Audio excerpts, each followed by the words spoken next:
Hey guys, welcome to a new section, and hopefully you guys survived all that madness with.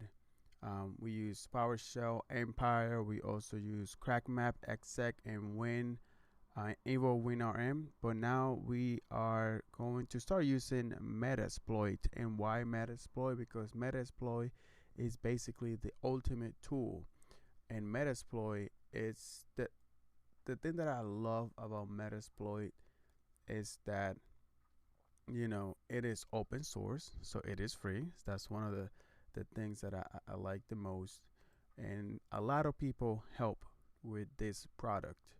A lot of people help with CrackMap exec and Evo WinRM, and also even PowerShell Empire, but there's a lot of more money um, into Metasploit. It's a lot more money, a lot more time, a lot of more of the developers involved in Metasploit, and it is more reliable than any other tool, than any pen testing tool out there.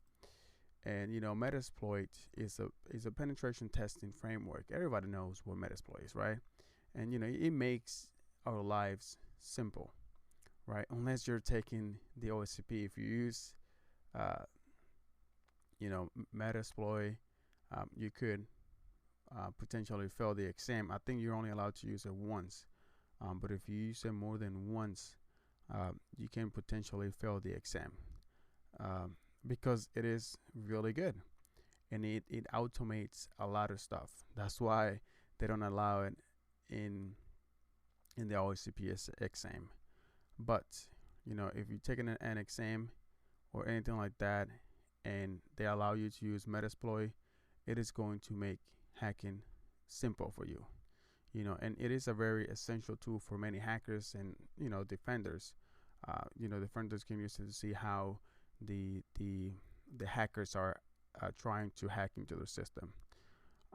So, with that being said, whenever you deploy Metasploit or open Metasploit, and this Metasploit comes installed by default on Kali and Parrot OS as well, so you don't need to install anything.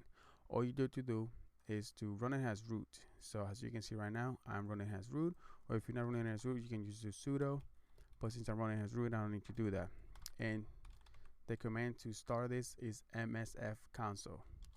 Do not ask me why they haven't just named it Metasploit, but I guess MSF console stands for Metasploit Framework Console. There we go, Metasploit Framework Console. So let's go ahead and start this bad boy up.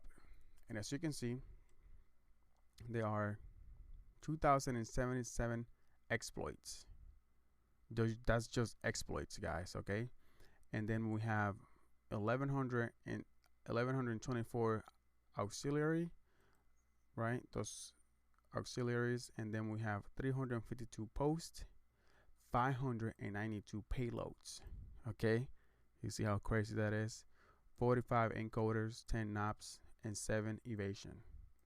So there is a lot of stuff in here, and like I said, a lot of people, there's a lot of time that they put into Metasploit, a lot of developers, a lot of money, and it is just free for anybody to use, which is unbelievable, right?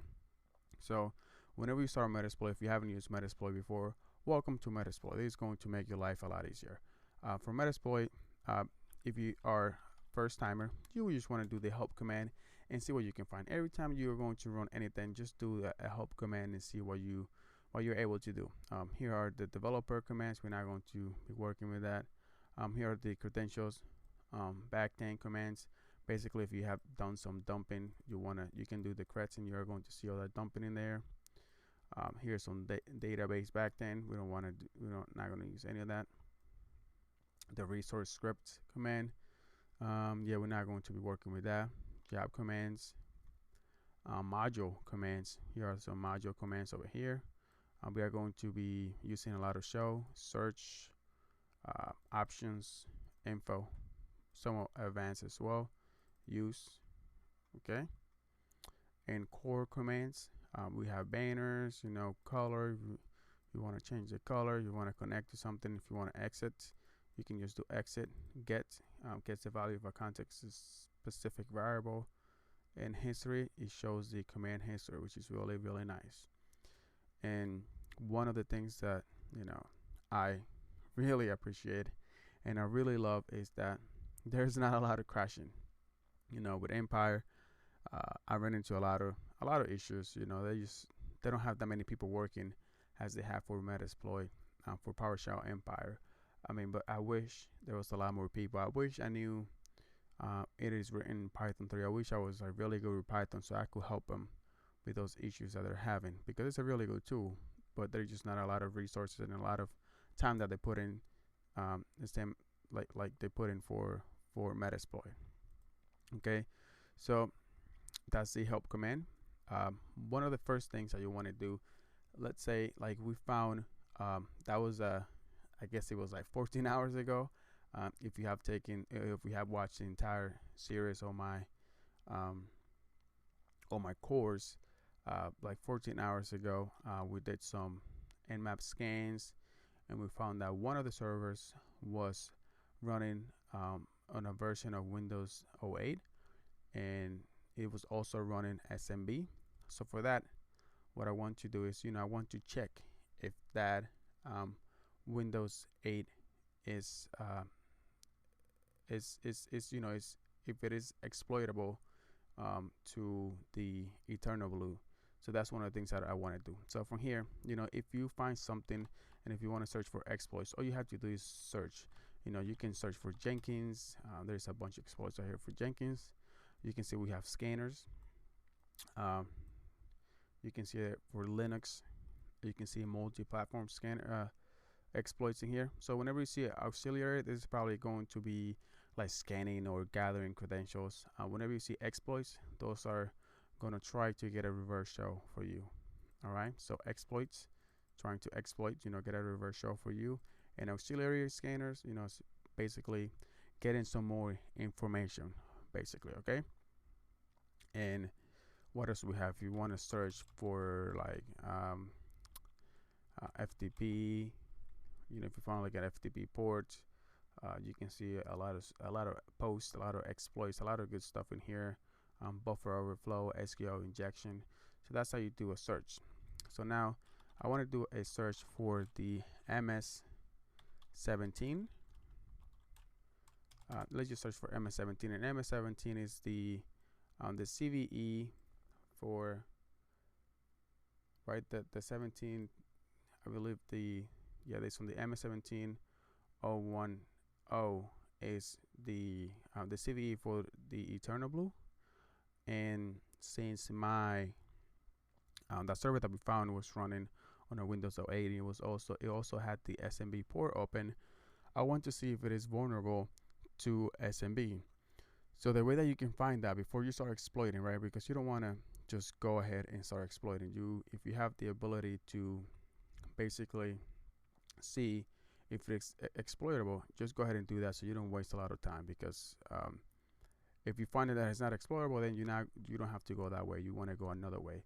So that's why I want to scan to see if it is exploitable. And the one that I'm going to be using is the auxiliary scanner SMB for SMB MS17010. And you can see that it gives you a description over here. It is a MS17010 SMB RC scanner, so remote code execution detection. And whenever you want to use, you did a search, and if you want to use any of those modules, you want to get into those modules, the way that you do it is by either use the number 6 over here, or you want to use the entire path over here.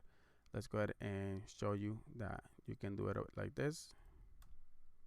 You can see, and now we moved into that module.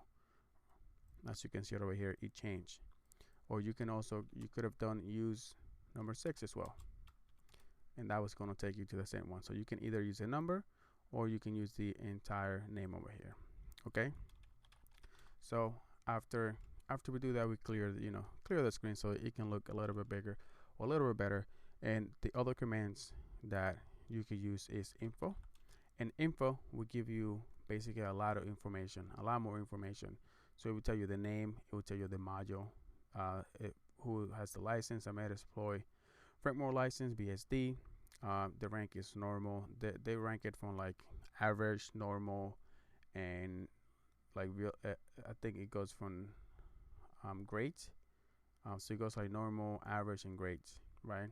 And the info, it will also show you, just like you remember when we were working with Empire. There's some basic options that you want to fill out, and it will tell you if it is required or not over here. So if it's not required, you don't really need to worry about it. And if it is required and we haven't filled it out, we need to fill it out. And it will also give you a description over here. You want to read that. There are the references over here, and also known as double pulsar or eternal blue. So another one that you could do is just options instead of info. The options, what it would do, it will only show you the options where you need to fill out, right? Info will give you, a description, it will give you the CVEs and a lot more stuff. But for options, it only shows you what you need to fill out. So what we need to fill out over here is the R port already has been filled out, the R host. So let's go ahead and set the R host. So we need to set the R host, and the R host for that, it was 192.168.1.53, and that's it. We don't need to really fill out the SMB domain, SMB pass, or SMB user. The threats is 1, so that's good. So after this, you can either do a run or execute. Either one of those will do it. So after you do that, let's go ahead and do run. And as you can see over here, it will give you results for the scanner. This host is likely vulnerable to MS-17 010, and it's a Windows Server 2008 Enterprise 6002 Service Pack 2, and it's an 86 32-bit. This is good to know because since it is an 86 a 32-bit, you need to pick a payload that will be compatible with this server. If you pick a payload that it only works for x64, it is not going to work for the server. So therefore, whenever we do the exploit, we are going to pick a payload that is compatible with it. So this is really good information to know. So this is it for this video, guys. On the next video, we are going to be exploiting the MS-17 010, so the Eternal Blue, on that server that we found a while ago. Thank you guys for watching.